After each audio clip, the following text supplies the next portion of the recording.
मानी जी, आज कुंभ की शुरुआत हुई है, लेकिन ऑपोजिशन अब कुंभ पे भी सवाल उठा रहे हैं। देखिए, अपोजिशन को तो कोई मामला है नहीं, तो कुछ न कुछ तो करते ही रहेंगे ना। भारत आस्था का देश है और ये सनातनों का एक बहुत बड़ा और बहुत दिनों के बाद 12 वर्ष के बाद ये रहा है। और ये सर्वधर्म समभाव तो हम कह ही सकते हैं, इसमें किसी को कोई रोक नहीं है। सभी जाति धर्म के लोग आते हैं, सब प्रकार के लोग आते हैं।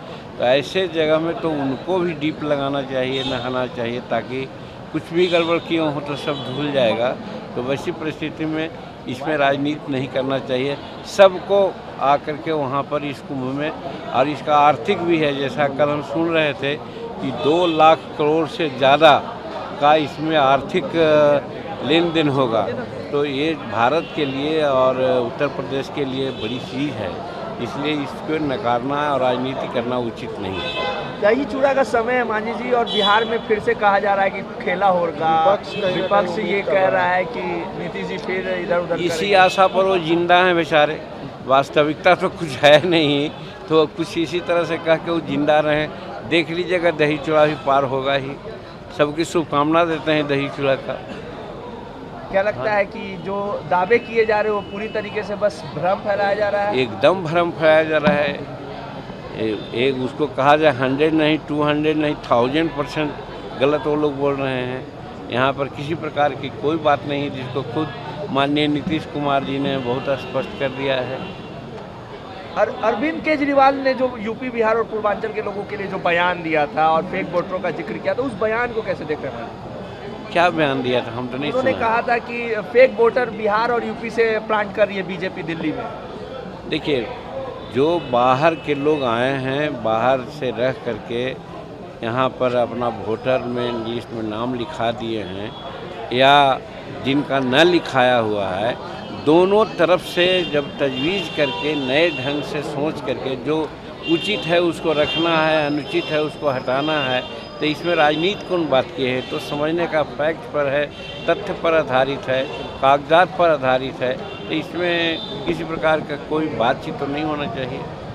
बिहार में कहा जा रहा है कि डीके टैक्स की वसूली हो रही है मांझी जी, क्या लगता है? अभी लंबे वक्त से बिहार की राजनीति कर रहे हैं, डीके टैक्स वसूली जा रही है। पहले आरसीपी, अब डीके टैक्स। तेजस्वी लगातार कह रहे हैं टैक्स वसूला जा रहा है। अब उसमें कहीं कोई तथ्य है क्या? अब हर चीज़ का जवाब दिया ही जाए?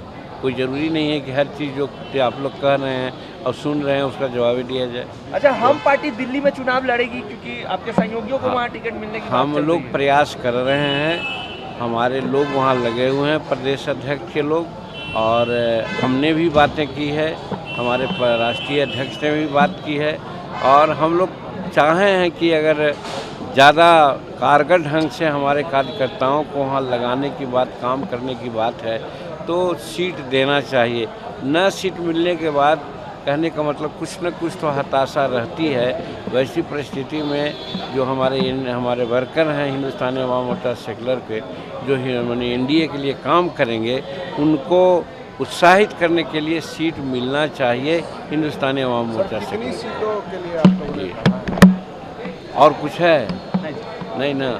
और एक चीज़ हम अपने तरफ से कहना चाहते हैं, आप लोग भूल जाते हैं स्मृति।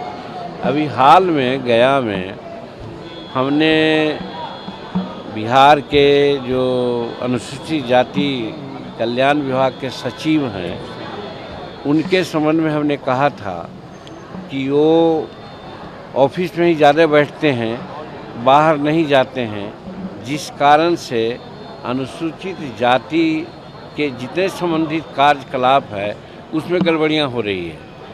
तो उन्होंने एक तरह से हम लोगों पर कटाक्ष किया था कि बाप बेटा दोनों 8 वर्ष रहे हैं, क्या हमने कोई चोरी की है? अगर चोरी शब्द कहा कि 1 पैसा का भी अगर साबित हो जाए तो मैं पद से त्याग दूंगा, ये उन्होंने कहा था। मैं समझता हूँ कि ये स्टेटमेंट उनका एक राजनीतिक स्टेटमेंट है, ऐसा नहीं देना चाहिए। लेकिन हम उनको समझाना चाहते हैं आप लोगों के माध्यम से। दूसरे जगह की बात मैं नहीं बोलता हूँ। हम अपना गांव में एक अनुसूचित जाति आवासीय विद्यालय स्वीकृत करवाया है, वो चल रहा है। जानते हैं वहाँ पर सामानों की जो आपूर्ति होती है या हुई थी, उसमें एक संवेदक ने ऐसा घटिया किस्म का सामान, खास करके वो जो गोदरेज होता है, वो आपूर्ति कराया था, जिसका दाम मात्र 6,000 7,000 है और बुक किया जा रहा था 45,000 और 46,000। जब हमारे संज्ञान में आई बात तो हम वहाँ के प्रिंसिपल को कहा कि गलत सामान लीजिएगा तो आप फंसिएगा। तो उन्होंने गलत सामान नहीं लिया, दूसरा सामान माने दूसरा गोदरेज आया लड़कों का, वहाँ पर उसमें उपयोग हो रहा है। लेकिन जो वहाँ सप्लाई किया था इन लोगों के कहने पर, पैसा लेकर के जो दिया गया था, वो 400 गोदरेज अभी भी महकार आवासीय विद्यालय के 3-4 कमरों का शोभा बढ़ा रहे हैं। हम उनसे पूछना चाहते हैं कि किस वक्त के लिए वो लोग वहाँ पर रखे हुए हैं और कब तक वहाँ रखेंगे, और ऐसा घटिया किस्म का अगर गोदरेज वहाँ सप्लाई हुआ था तो इसमें कितना लेन देन हुआ है, ये सिर्फ आप लोगों के माध्यम से पूछता हूँ, वो बता दें, तब हम समझें कि सही हो राख साफ आदमी है।